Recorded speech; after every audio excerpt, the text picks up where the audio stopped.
ओम नमः भगवते वासुदेवाय। नमस्कार दर्शक बंधु, आपणको आम चैनल को स्वागत।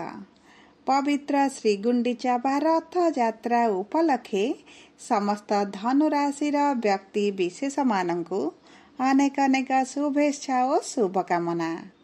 आपणकर जदि धनुराशि होइथाए तेबे ही भिडियोटी को थरे मात्र शेष पर्यंत देखंतु एवं निजर व्यस्त समय मध्यरु मात्र 10 मिनिट समय आपण निज पई दियंतु, काहेकि ना आमर आजिर एही कार्यक्रमटी समस्त धनुराशि व्यक्ति विशेष मानक पई बहुत गुरुत्वपूर्ण रहिछि।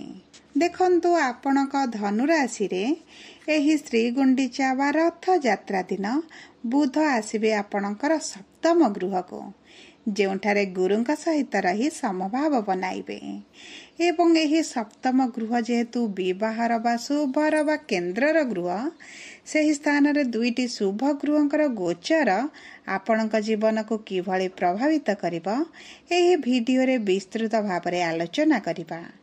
ता सहित मंगल आपणकर अष्टम गृह को त्याग करी आपणकर भाग्यर गृह को गोचर करुछंती एवं एही परिवर्तनटी आपणको किछि शुभ फल देई पारे एवं किछि अशुभ फल मध्य प्रदान करि पारे। तेबे आसंतु जानिबा एही श्रीगुंडीचा रथ यात्रा ठारू आपणक जीवन रे कोन सब बड़ बड़ परिवर्तन हेबाकु जाउछि। किंतु भिडियोटी आरंभ करिबा पूर्वरु जदि आपणकर भी धनुराशि होइथाए एवं आपण भी ईश्वर को आंतरिक भक्ति एवं विश्वास करंती तेबे भिडियोटी को लाइक करंतु। कमेंट बॉक्स रे जय जगन्नाथ जय मां लक्ष्मी अवश्य लिखि दियंतु। ता सहित आपणक मन रे जहा भी प्रश्न रहिछि, जहा भी द्वंद्व रहिछि, आपण कमेंट बॉक्स रे लिखि जणांतु। आमे आपणक प्रश्नर उत्तर देबा पई यथा संभव प्रयास करिवु। देखंतु विलंब हेले मध्य आपणक प्रश्नर आमे निश्चित उत्तर देबु। एबे चलंतु कार्यक्रमटी को आग को बढ़ाइबा एवं जानिबा केउ केउ बड़ परिवर्तन आसिबो एही प्रमुख ग्रह मानकर राशि परिवर्तन रे आपणक जीवन रे। देखंतु प्रथमे जानिबा आपणक धनु राशि रे नवग्रहंकर स्थिति किभଳି रहिछि। देखंतु आपणकर तृतीय गृह रे राहु, चतुर्थ गृह रे शनि, पंचम गृह रे शुक्र, षष्ठ गृह रे सूर्य एवं बुध, सप्तम गृह रे देवगुरु बृहस्पति, अष्टम गृह रे मंगल एवं नवम गृह रे केतु विराजमान करिसेंती, जहा फल रे सेही गृह गुड़िकर सेमानकर प्रभाव अधिक रहिबा। तेबे देखंतु बुधंकर आपणक केंद्र को गोचर माने निश्चित भाव रे शुभ फल प्रदान करिबा, किंतु मंगलंकर आपणक भाग्यर गृह को गोचर किभଳି प्रभावित करूचे आसंतु आगो को आलोचना करिबा। सर्वप्रथमे जानिबा आपणकर स्वास्थ्य किभଳି रहिबा। देखंतु स्वास्थ्य आपणक कुंडलीर प्रथम गृहरु जणा पड़े एवं आपणक राशिर स्वामी होउछंती गुरु, जे सप्तम गृह रे रही आपणक प्रथम गृह को दृष्टि देउछंती, जहा फल रे स्वास्थ्य को नैथिबा चिंता आपणकर शेष होइजिबा। आपणकर जहा भी स्वास्थ्यगत समस्या रहितला सेतुरु आपणको आराम मिलिबा। कोनोसी भी गुरुतर रोग हेबार कोनोसी भी संभावना मध्य नाही। आपणक स्वास्थ्य रे उन्नति परिलक्षित हेबा, किंतु जेहेतु सूर्य एवं बुध आपणक षष्ठ गृह बा रोगर गृह को त्याग करूछंती, आपणक इम्यूनिटी पावर टिके कमी जाय पारे, जहा फल रे ज्वर, झाड़ा, थंडा, खास भली ऋतुकालीन रोग रे आपण पीड़ित होई पारंती। सेति प्रति आपण टिके दृष्टि देबे, निज खाद्य पानीयर दायित्व नेबे। जदि आमे आपणकर शिक्षा को देखिबा तेबे शिक्षार गृह रे शुक्र विराजमान करिसेंती एवं आपणक पंचम गृहर स्वामी मंगल आपणकर भाग्य को गोचर करुछंती, जहा फल रे शिक्षा क्षेत्र रे आपण प्रबल उन्नति करिवे।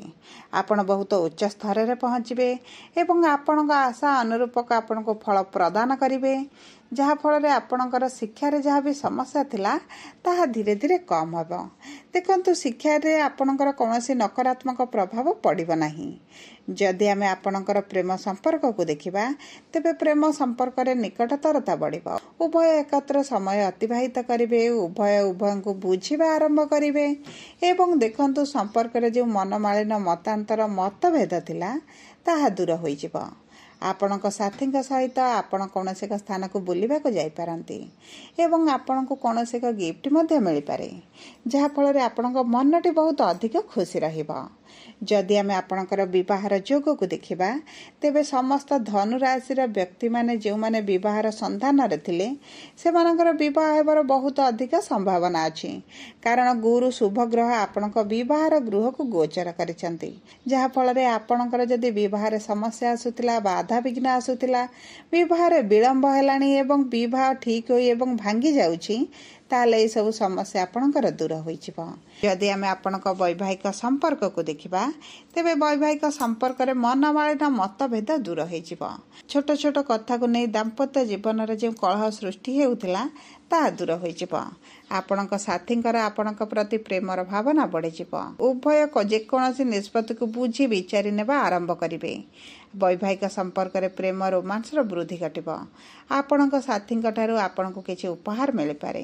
ଉଭୟ କୌଣସି ଏକ ସ୍ଥାନକୁ ବୁଲିବାକୁ ଯାଇପାରନ୍ତି ଏବଂ ଦେଖନ୍ତୁ ଉଭୟଙ୍କ ମଧ୍ୟରେ ବୁଝାମଣା ବଢ଼ିବା ସହିତ ଯେଉଁ ତୃତୀୟ ଲୋକଙ୍କର ହସ୍ତକ୍ଷେପ ଆପଣଙ୍କ ସମ୍ପର୍କରେ ଥିଲା ତାହା ଦୂର ହୋଇଯିବ। ଆପଣଙ୍କ ଦାମ୍ପତ୍ୟ ଜୀବନ ପାଇଁ ବହୁତ ଭଲ ସମୟ ରହିଛି। ଯଦି ଆମେ ଆପଣଙ୍କ ସନ୍ତାନର ଯୋଗକୁ ଦେଖିବା, ତେବେ ସନ୍ତାନର ଯୋଗ ମଧ୍ୟ ଆପଣଙ୍କର ବହୁତ ଭଲ ରହୁଛି। ଗୁରୁଙ୍କର ନବମ ଦୃଷ୍ଟି ଆପଣଙ୍କ ସନ୍ତାନର ଗୃହରେ ଥିବା ହେତୁ ସନ୍ତାନ ପ୍ରାପ୍ତିରେ ଯେଉଁ ବିଳମ୍ବ ଦେଖୁଥିଲେ, ଚିନ୍ତିତ ଥିଲେ, ନିରାଶତା ସାମ୍ନା କରୁଥିଲେ, ଏହିସବୁ ସମସ୍ୟା ଆପଣଙ୍କର ଦୂର ହୋଇଯିବ। ସନ୍ତାନ ସୁଖ ଆପଣ ଲାଭ କରିବେ। ଆପଣ କର୍ମ କରନ୍ତୁ, ଡାକ୍ତରଙ୍କ ସହ ଯୋଗାଯୋଗ କରନ୍ତୁ। ନିଶ୍ଚିତ ଭାବରେ ସନ୍ତାନ ସୁଖ ଆପଣଙ୍କୁ ମିଳିଯିବ। ଯଦି ଆମେ ଆପଣଙ୍କ କର୍ମକ୍ଷେତ୍ରକୁ ଦେଖିବା, ତେବେ କର୍ମର ଗୃହର ସ୍ୱାମୀ ହେଉଛନ୍ତି ବୁଧ, ଯିଏ ଆପଣଙ୍କ ଷଷ୍ଠ ଗୃହରୁ ତ୍ରିକୋଣରୁ ଆପଣଙ୍କ କେନ୍ଦ୍ରକୁ ଗୋଚର କରିଛନ୍ତି। ଯାହାଫଳରେ କର୍ମକ୍ଷେତ୍ରରେ ଯାହା ବି ସମସ୍ୟା ଥିଲା ତାହା ଦୂର ହୋଇଯିବ। ଆପଣଙ୍କ କର୍ମକ୍ଷେତ୍ରରେ ଥିବା ସମସ୍ୟାଗୁଡ଼ିକ ହ୍ରାସ ପାଇବ। ଯେଉଁ ସବୁ ସମସ୍ୟାର ଆପଣ ସମ୍ମୁଖୀନ ହେଉଥିଲେ, ସେହି ସବୁ ସମସ୍ୟା ଆପଣଙ୍କର ଦୂର ହୋଇଯିବ। ଶତ୍ରୁମାନେ ଆପଣଙ୍କ ଠାରୁ ଦୂରତା ବନାଇବେ, ଶତ୍ରୁମାନେ ପରାଜିତ ହେବେ ଏବଂ ଆପଣଙ୍କର କର୍ମକ୍ଷେତ୍ରରେ ଯେଉଁ ବାଧା ବିଘ୍ନ ସୃଷ୍ଟି କରୁଥିଲେ ତାହା ମଧ୍ୟ ଧୀରେ ଧୀରେ କମିବା ଆରମ୍ଭ ହେବ। ଆପଣଙ୍କ କର୍ମକ୍ଷେତ୍ରରେ ଦକ୍ଷ ପରିଚାଳନା ଉଭୟ ଧନ ମାନ ପ୍ରତିଷ୍ଠାକୁ ବୃଦ୍ଧି କରିବ। ଉଚ୍ଚ ଅଧିକାରୀ ଆପଣଙ୍କୁ ପ୍ରଶଂସିତ କରିବେ, ଆପଣଙ୍କ କାର୍ଯ୍ୟକୁ ପ୍ରଶଂସା କରିବେ ଏବଂ ଦେଖନ୍ତୁ ତାଙ୍କ ସହିତ ଆପଣଙ୍କର ସମ୍ପର୍କ ମଧ୍ୟ ଘନିଷ୍ଠତା ବଢ଼ିବ। ଆପଣଙ୍କ ଚାକିରିରେ ପଦୋନ୍ନତି ହୋଇପାରେ, ଆପଣଙ୍କ ଟାର୍ଗେଟ୍ ପୂରଣ ହୋଇପାରେ, ପୋଷ୍ଟରେ ଚେଞ୍ଜ ହୋଇପାରେ କିମ୍ବା ଆପଣଙ୍କର ଦରମା ବୃଦ୍ଧି ଭଳି ଶୁଭ ଖବର ଆପଣଙ୍କୁ ମିଳିବ। ଯଦି ଆମେ ବ୍ୟବସାୟୀମାନଙ୍କୁ ଦେଖିବା, ତେବେ ଆପଣଙ୍କ ପରିଶ୍ରମ ଅନୁପାତରେ ଧନ ଆମଦାନୀଟି ବଢ଼ିଯିବ। ଆପଣଙ୍କର ଏବେ ଯେଉଁ ବ୍ୟବସାୟରେ ଖରାପ ପରିସ୍ଥିତିଟି ଚାଲିଛି ସେଥିରେ ସୁଧାର ଆସିବ। ଆପଣ ଆପଣଙ୍କ ବ୍ୟାପାର କ୍ଷେତ୍ରରେ ଥିବା ବନ୍ଧୁମାନଙ୍କ ଠାରୁ ହଠାତ୍ ଲାଭ ମଧ୍ୟ ପାଇପାରନ୍ତି। ଆୟର ନୂତନ ସ୍ରୋତ ମିଳିଯିବ ଏବଂ ପୂର୍ବରୁ ଅଟକି ଯାଇଥିବା କାର୍ଯ୍ୟ ମଧ୍ୟ ସମ୍ପନ୍ନ ହୋଇଯିବ। ଆପଣଙ୍କ ପରିବାର ଲୋକଙ୍କର ସହଯୋଗ ମଧ୍ୟ ଆପଣଙ୍କ ସହିତ ରହିବ। ଯଦି ଆମେ ଆପଣଙ୍କର ଆର୍ଥିକ ସ୍ଥିତିକୁ ଦେଖିବା, ତେବେ ଅର୍ଥର ଗୃହର ସ୍ୱାମୀ ହେଉଛନ୍ତି ଶନିଦେବ, ଯିଏ ଆପଣଙ୍କ କେନ୍ଦ୍ରରେ ବିରାଜମାନ କରିଛନ୍ତି। ଯାହାଫଳରେ ଦେଖନ୍ତୁ ଆପଣଙ୍କର ସୁଖ ସୁବିଧାରେ କିଛିଟା ବାଧା ସୃଷ୍ଟି ହୋଇପାରେ। ଆପଣ କାମକୁ ନେଇ ଅଧିକ ଚିନ୍ତିତ ରହିପାରନ୍ତି, ଯାହାଫଳରେ ଆପଣ ଆପଣଙ୍କ କାମକୁ ନେଇ ବହୁତ ଅଧିକ ଚିନ୍ତିତ ରହିପାରନ୍ତି, ଯେଉଁଥିପାଇଁ ଆପଣ ମାନସିକ ସ୍ତରରେ ଅଧିକ ଚିନ୍ତାଗ୍ରସ୍ତ ବା ଅସନ୍ତୋଷ ଅନୁଭବ କରିପାରନ୍ତି। ଆପଣଙ୍କ ମାଙ୍କ ସ୍ୱାସ୍ଥ୍ୟରେ କିଛିଟା ସମସ୍ୟା ଦେଖାଦେଇପାରେ, ସେଥିପ୍ରତି ଆପଣଙ୍କୁ ଟିକେ ଦୃଷ୍ଟି ଦେବାକୁ ପଡ଼ିବ। ସବୁ ପରେ ଦେଖନ୍ତୁ ଆପଣ ଅଶୁଭତ୍ୱକୁ ଦୂର କରିବା ପାଇଁ ପ୍ରଭୁ ଗୁରୁଙ୍କର ବୀଜ ମନ୍ତ୍ର ଜପ କରନ୍ତୁ ଏବଂ ତାହା ସହିତ ଆପଣ ଗାଈଙ୍କୁ କିଛି ଖାଦ୍ୟ ଦିଅନ୍ତୁ। ପ୍ରାତଃ ସମୟରେ ସୂର୍ଯ୍ୟଙ୍କୁ ଜଳ ଅର୍ପଣ କରନ୍ତୁ ଏବଂ ହନୁମାନ ଚାଳିଶା ପଢ଼ିବା ଆରମ୍ଭ କରନ୍ତୁ। ଏହା ଆପଣଙ୍କୁ ବହୁତ ଅଧିକ ଶୁଭ ଫଳ ପ୍ରଦାନ କରିବ। ଯଦି ଆପଣଙ୍କର ଧନୁରାଶି ହୋଇଥାଏ, ଭିଡ଼ିଓଟି କିଭଳି ଲାଗିଲା କମେଣ୍ଟ ବକ୍ସରେ ଲେଖି ଜଣାନ୍ତୁ। ଯଦି ଆପଣଙ୍କ ପ୍ରିୟଜନଙ୍କର ଧନୁରାଶି ହୋଇଥାଏ, ଭିଡ଼ିଓଟି ତାଙ୍କ ସହ ସେୟାର କରନ୍ତୁ। ଯଦି ପ୍ରଥମ ଥର ଆମ ଚ୍ୟାନେଲକୁ ଆସିଛନ୍ତି, ଚ୍ୟାନେଲଟିକୁ ସବସ୍କ୍ରାଇବ୍ କରନ୍ତୁ। ପାଖରେ ଥିବା ବେଲ୍ ଆଇକନକୁ ପ୍ରେସ୍ କରନ୍ତୁ।